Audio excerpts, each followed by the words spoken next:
let's be perfectly honest. I might as well call myself Otaku Lifestyle Blogger as opposed to Otaku Gonzo Journalist. I mean, it's probably closer to the truth.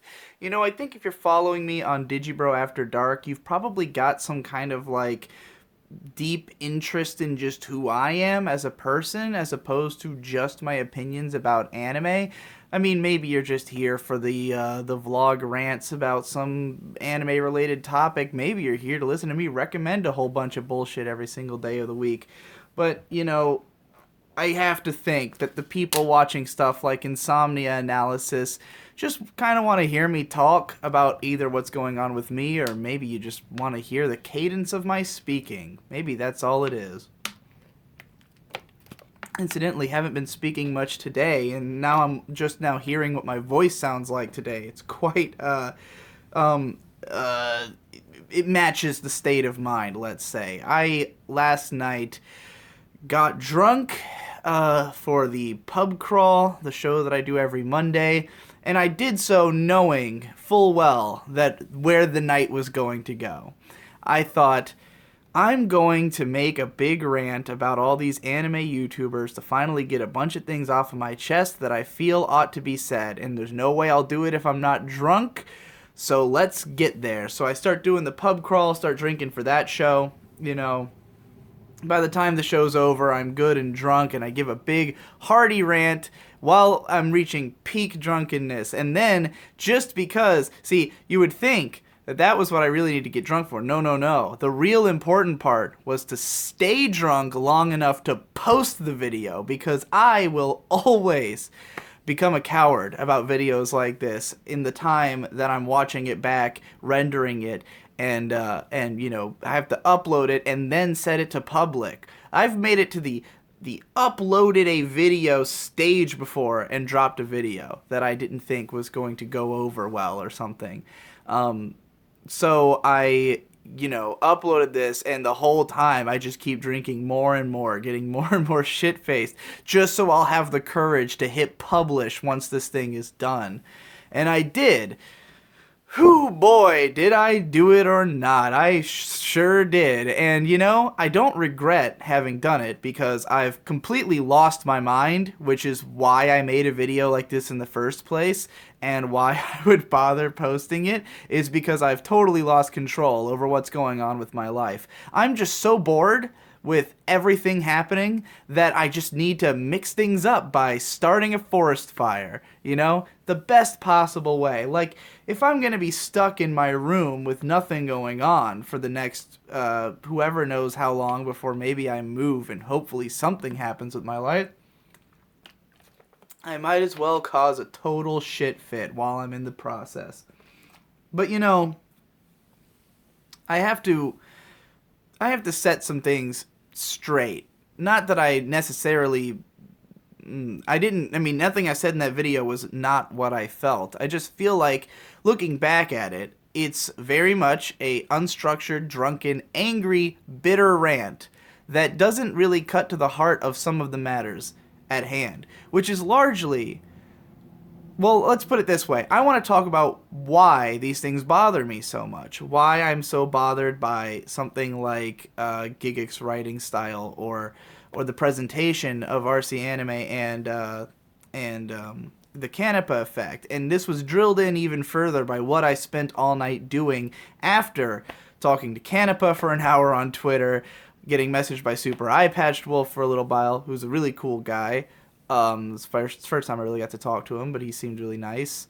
And then just, you know, deciding to not pass out for the next 5 hours. I spent it all watching Razor Fist videos, a very, probably controversial figure. I mean, I'd assume by watching his videos, but very interesting guy in that he is unbelievably eloquent, has probably one of the most eloquent writing styles on YouTube, and I was just like, this is what I want to come to the anime community, you know? I am a writer. I am not really much of a video producer. Like, I talk on video, and I really see talking as basically just writing really fast. You know, it's pretty much just a stream of consciousness of writing. Writing is just doing this, but taking more time with your word choice, trying to sound more concise and intelligent, which is why, to me, it feels weird to read writing that is not concise or that does not, like, to me, the point of it, the practice is sort of about constructing great constructing sentences that are dense with meaning and communicate a lot of point.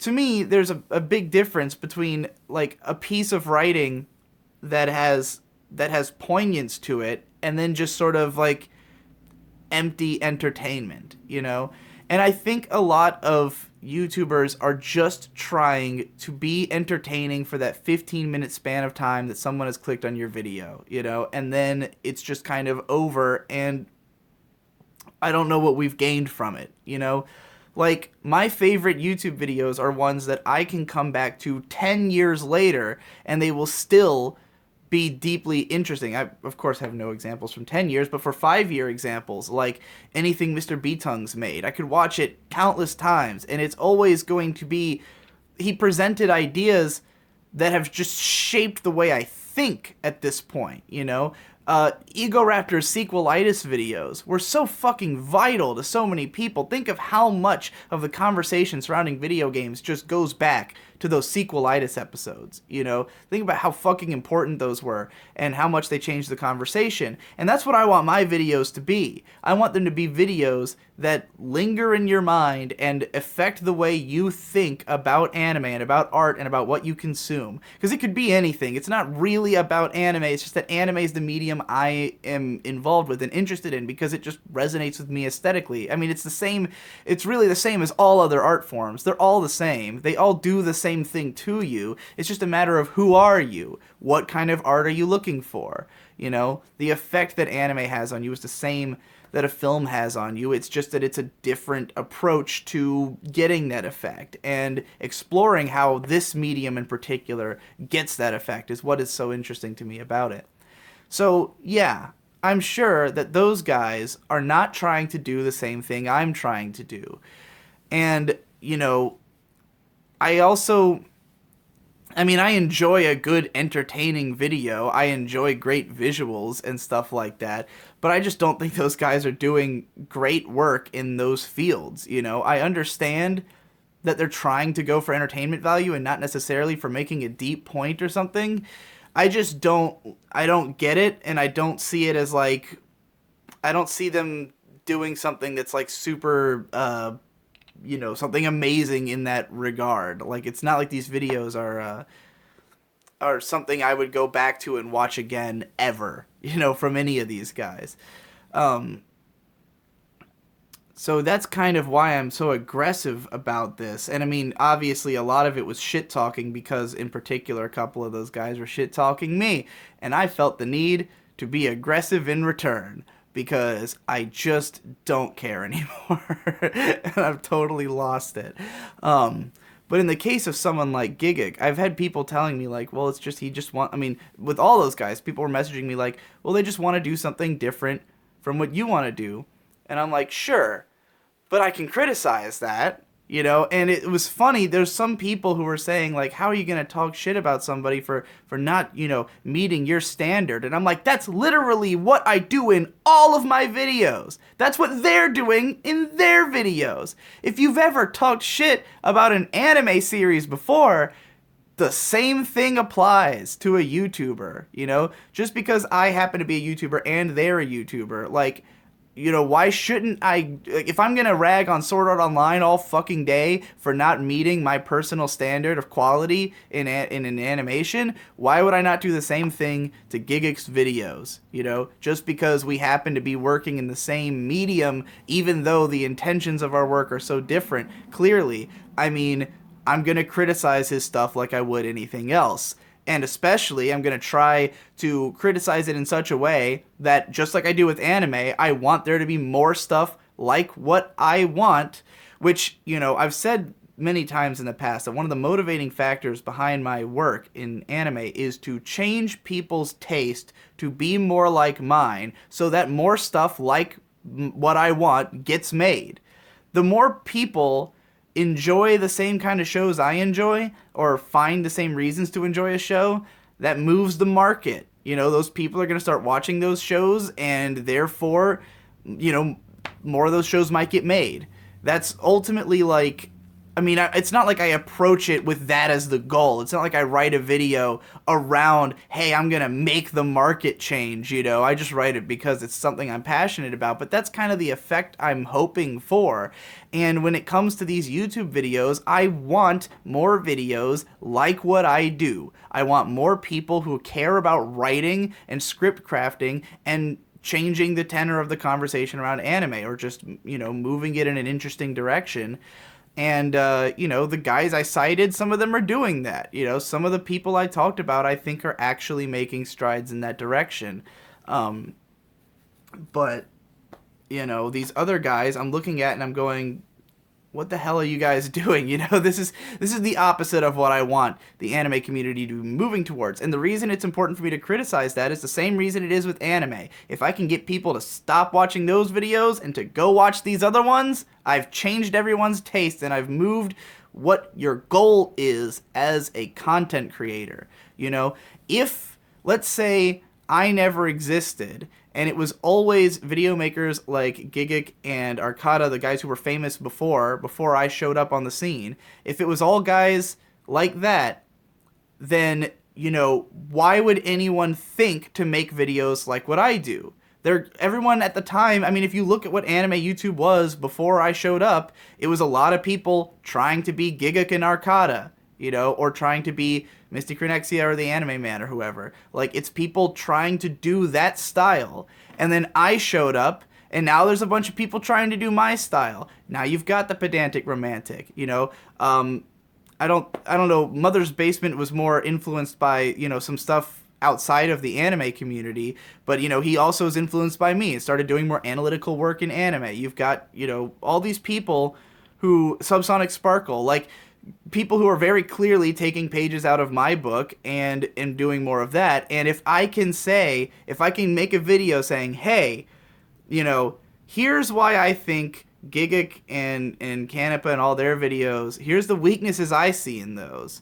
I'm presenting this to you, audience. Now you also think about that and think about, do I want that, or do I want what these guys are offering that I then brought up in the second half of the video? And if you make the decision, I want what those guys are offering, more and more people watch those channels grow bigger, more people are influenced by those channels, and it perpetuates a machine by which I get what I want, which is always the megalomaniacal center of my videos, is give me what I want. And what I want is more writing, because the people I look up to, the people who really, you know, have shaped my tastes, are guys like Mr. B-Tongue, guys like Film Crit Hulk, guys like Razor Fist, who are about writing great scripts, who are about words that will seep into your mind forever, phrases that will stick with you, you know, or just even words. These people who crafted terminologies, these people who crafted the way you think about media. I will never play a video game without thinking about things that were brought up in sequelitis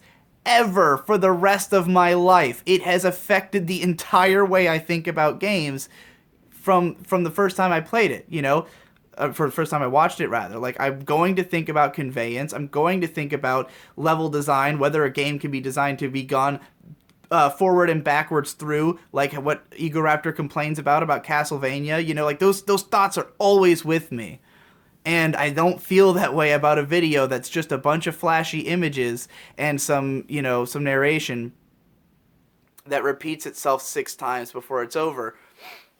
I mean, some of those guys have done some stuff that might alter the way you think about certain things, sure. I know some people really like RC Anime's videos about certain stuff. Personally, I just don't see enough. It never goes far enough for me, you know? It never goes far enough to... Which, it's funny, I complained a lot about people having overly long videos, and then, of course, I get a bunch of response.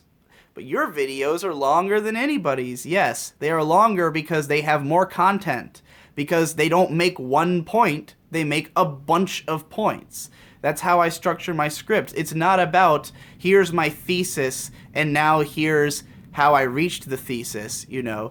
It's about here's a bunch of different information about this topic. Here's a bunch of little tidbits that will help you to generate this worldview or understand this greater concept, whereas sometimes you watch a video and it's like, here's what a deconstruction is, and then like just explaining the same thing 6 times, and then I leave it going, yeah, I got it in the first minute. I don't know why you had to explain all that, but that's just what I'm looking for. I just want more focus on writing, more focus on trying to improve the quality of your writing. And I think I have a lot of improving to do. I don't think I'm an incredible writer. All those guys I named, I would put above myself. I think Mr. Beatung has better structure of his videos and is funnier. Fucking Film Crit Hulk, just somehow everything he writes, he gets me on this emotional level where he really makes me feel, even for like a movie I've never seen before, he describes what's great about that movie on such a deep human level that it makes me feel like I get it without even having seen the movie. I feel this deep connection with a film I've never seen before, and I hope I can capture some of that in stuff like the Girlish Number video, which is very, very Film Crit Hulk inspired. My writing style is not like his because I'm a lot more sarcastic and cynical in my writing, I think, even when I don't try to be, than he is, because his is very hopeful, I guess. But that's the kind of writing I'm trying to do there, is to like make you appreciate this show that you probably don't even care about, that you maybe haven't seen or would not possibly feel the way I do about it because I have such a weird specific circumstance surrounding why I watched or how I feel about the show, but you get it now that you've heard me talk about it, That's, to me, great writing. That's why I'm so proud of that video, and I'm so fucking mad that it's gone off of YouTube right now. And I'm honestly, all of this is very relative to the fact that I am currently just in a downward spiral of depression and barreling towards alcoholism at the moment. I am just really... I'm sick of the idea of me as just this YouTuber who that's all I do with my life, is sit in my room and make videos all day and nothing changes. I feel the exact same right now as I did last March. I am living the same lifestyle, the same things are happening, and that's scary to me, which is why I'm in this situation of making these insane videos. And the only thing that can help get me out of it is when I write a great video like Girlish Number and get really excited about the idea that, okay, at the heart of all this is just my love for writing, and then the video is blocked on YouTube, and and I'm just like, well, where do I go from here? What's the next show? I was legitimately passionate about that one. Am I going to just force myself to write about some other show and try to recapture some of that passion? I don't know. It's difficult to have the only really meaningful thing in my life be writing, and then to not be able to do it all the time because I don't always have a subject matter. I don't always have something in my purview to talk about, and then the passions that I do run into are these wild, untamed rants about other people that I cannot write a video about, but I can get drunk and rant in front of a camera about. And now I've got to deal with the repercussions of that for the next few days. So if anyone was curious, what is the experience that you have immediately after making a drunken, insane rant? The experience is you wake up really hungover at 7 p.m., and you have hundreds of Twitter notifications, and you spend hours out of your day dealing with the ramifications, none of which are important. I won't even really call them. What I mean by ramifications is the huge waste of your time that you have now invoked because everyone on the planet has an opinion about your piece and wants you to know it, even though it doesn't actually start any fights at all. I think Gigic's going to do a response video. I haven't heard anything from RC Anime yet, probably because who would respond after just getting senselessly reamed for fucking 30 minutes by someone you don't even know? I've heard back from a lot of the other people. Everyone who I name checked as a good YouTuber gained 1,000 subscribers. So for all of them, it was a great time. My fans are high-fiving me down the aisles. They all love it because of course they do, because they're fans of me already and they know what to expect. Anybody who already knows me well, for them, that video was business as usual. For anyone who doesn't know me at all, that video was business as usual because it just kept fulfilling their perception of me as a psychotic egomaniac, which is accurate. I don't know what the hell is going on with me right now, but I hope to figure it out before too very long. And maybe, just maybe, this will all actually just work out to everyone's benefit. That's how it seems so far. 10 people gained 1,000 subscribers. I made a lot of money, gained a bunch of patrons off of that video because people just love to hear a guy speak his mind. Maybe some of those guys will take into account the things I've said and make their videos even better. Maybe Gigic's response video will actually be entertaining. That's the most far-flung of these possibilities, but maybe, I don't know, maybe it'll all be great, and I'll feel incensed to do the same thing every year. We'll make a whole podcast out of it. It'll be a show where I rag on other YouTubers all day, and that'll be my life from now on. We'll rebrand the channels. Anyway, that's it. I hope I get to write something great soon, because I would like to put all that money where my mouth is, and get some scripts out, because I'll admit, I'm ashamed of myself for talking this much shit when I've only written one video this month, and I can't even post it on fucking YouTube. It's on goddamn VidMe, and it's got a fourth the views that the stupid drunken rant I went on last night has. That might be why I've got a little bit of ire building up right now. But anyways, in the near future, I'd like to get you guys some nice written content. I've got another video that's being edited by Devu, and maybe I'll get to one as good as Girlish Number soon. I'd certainly like to continue advancing. And that's all.